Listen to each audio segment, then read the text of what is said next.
Hey guys, welcome to another ServerMiner plugin tutorial. I'm your host LCJim007 and today we look at the portable furnace plugin. So as the name would suggest, this plugin allows you to smelt anywhere using a really handy GUI. You can customize it, it's a really well built plugin and overall is really handy to have. So let's just jump into it.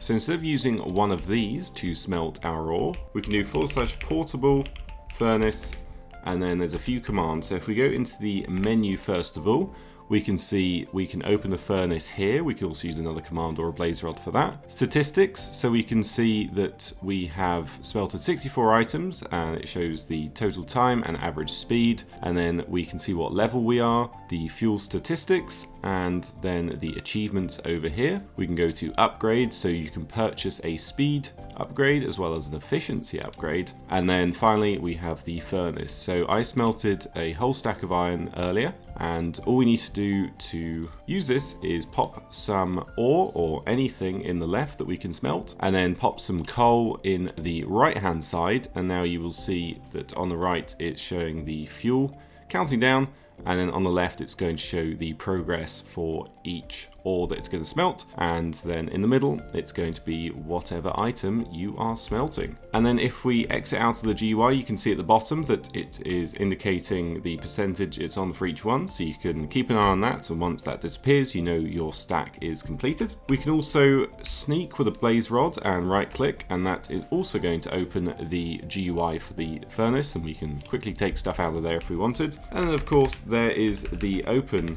command for the furnace that we can use if we don't have a blaze rod. And as you can see, it's a very well made plugin, looks really nice in here, very easy to use and configure. And then the final command is the reload command, if I can type, and that's obviously going to reload anything in the config file, which we're going to take a peek at now. So here we are in the SMPitnik control panel. You can see there is a stats folder, and if we go back to the config, we can see what we can change in here. So enabled, yes. Activation, so this is the blaze rod. Do you want it to be consumed?